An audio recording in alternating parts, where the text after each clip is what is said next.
Hello friends, good afternoon. कैसे हैं आप? मैं Dilip Moyma YouTube channel Pharma Trucks Info में आपका स्वागत करता हूं। फ्रेंड्स, आज हम बात करेंगे कि फार्मास्यूटिकल इंडस्ट्री एक ऐसा सेक्टर है जहां पर बहुत सारा खर्चे भी होते हैं और बहुत सारा मुनाफा भी कंपनी करती है। लेकिन अगर एवरेज देखा जाए तो कंपनी प्रॉफिट में रहती है मैक्सिमम देखा जाए।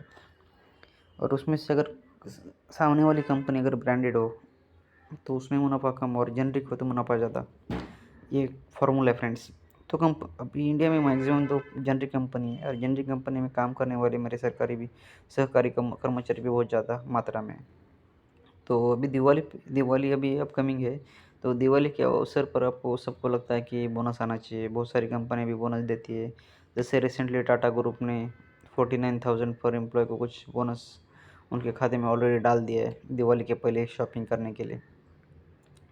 और कुछ कंपनी देती है, लेकिन कुछ कंपनी क्या करती है देखिए, जो कंपनी का ओनरशिप अगर अच्छा है फॉर एग्जांपल, तो वो ऑटोमेटिक अगर उनको कंपनी के वर्कर से लगाव है, प्रेम है, उनके बारे में सही में सोचती है, तो मुझे लगता है वो क्या करती है, कंपनी के एम्प्लॉय को बोनस देती है। ये पहला फंडा है। और दूसरा एक रास्ता ऐसा है कि कंपनी क्या करती है फ्रेंड्स, देखो, एज़ पर अपना आई थिंक लेबर लॉ या अपना बोनस का जो एक्ट है, तो एक्ट के अनुसार क्या है, अगर किसी का बेसिक आई थिंक 21,500 के अगर ऊपर चला गया तो उसको क्या करती है, कंपनी क्या करती है, बोनस नहीं देती है। ये गवर्नमेंट का एक्ट है। तो होता क्या है, बेसिकली प्राइवेट कंपनी में तो 21,500 के ऊपर ही कर्मचारी अगर 5 6 7 8 साल से काम कर रहे हैं तो उनका 22,000 के ऊपर ही बोनस चला जाता है, पहली बात। और कंपनी ऐसा करती भी है। तो उस केस में क्या है, जो नया कोई ज्वाइनिंग होती है तो बहुत सारे एम्प्लॉय बहुत कम मात्रा में होती है कि उनको क्या करती है कंपनी, उनके हिसाब से 15-16 हज़ार या 20-25 हज़ार क्या करती है, बोनस देती है। लेकिन मैक्सिमम जो 400-500 वर्कर है उनको तो कुछ देती नहीं है। ये भी बात आपको समझ में आनी चाहिए। तो इस केस में क्या है, उस इस केस में क्या करती है, कंपनी दिखाती है कि आपका 21,500 के ऊपर बेसिक चला गया है, इसलिए गवर्नमेंट के एक्ट के अनुसार हम क्या कर सकते हैं, आपको बोनस नहीं दे सकते। तब ये दिखा देगी। लेकिन बाकी के बाकी के बहुत सारे एक्ट्स है, जैसे कि मिनिमम वेजेस एक्ट है, मैक्सिमम वेज एक्ट है। तब कंपनी को पेमेंट बढ़ाने की जो समय होता है, तब तो कंपनी वो वेजेस एक्ट का जो है वो आपको नहीं दिखाएगी, नहीं बोलेगी कि हमारा प्रोडक्शन इतना ज़्यादा बढ़ गया है, उस हिसाब से हमको आपको इतना देना है, बोनस देना है, ऐसा कभी बोलेगी नहीं। ये अलग बात है। हर किसी आदमी की मेंटेलिटी होती है, हर किसी ओनर की मैनेजमेंट टू मैनेजमेंट डिफरेंट होती है फ्रेंड्स। ये भी बात जानना आपको बहुत इंपॉर्टेंट है।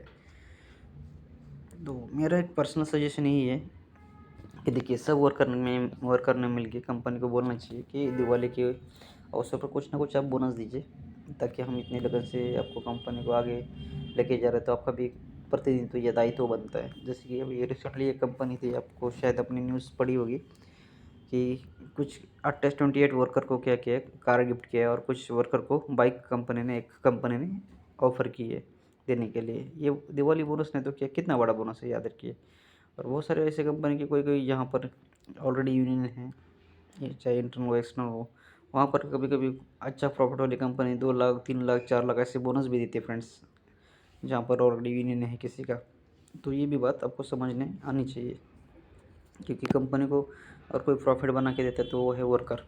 और वर्कर को खुश रखना एक कंपनी की आई थिंक प्राइमरी रिस्पॉन्सिबिलिटी, ये मैं कहूँगा, ये मेरा मानना है।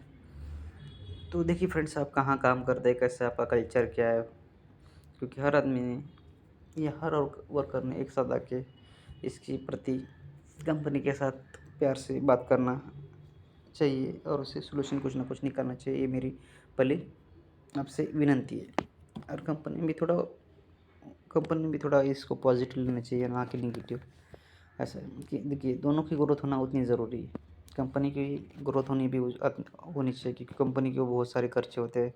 और कंपनी का भी जो ईयर बाय ईयर कंप्यूटर के साथ बहुत कुछ ये होता है, तो उसके लिए कंपनी की ग्रोथ के साथ वर्कर की ग्रोथ भी होनी चाहिए। ये सब कुछ कंपनी भी समझना चाहिए और वर्कर ने भी समझना चाहिए। तो दोनों ने आपस में मिल के बात करके ये प्रश्न जो है उसको सॉर्ट आउट करना चाहिए, ये मुझे लगता है। ये मेरा पर्सनल आपको कहना है। तो फ्रेंड्स, आशा करता हूँ इस दिवाली की आने वाले दिवाली बोनस के त्यौहार के ऊपर बोनस कैसा होना चाहिए, कैसी कंपनी देती है, ये थोड़ा इसके बारे में हमने बात की। तो अगर ये वीडियो अच्छा लगा तो लाइक और शेयर करना ना भूलो फ्रेंड्स। तब तक के लिए फ्रेंड्स मिलते हैं नेक्स्ट वीडियो के साथ। Bye, take care.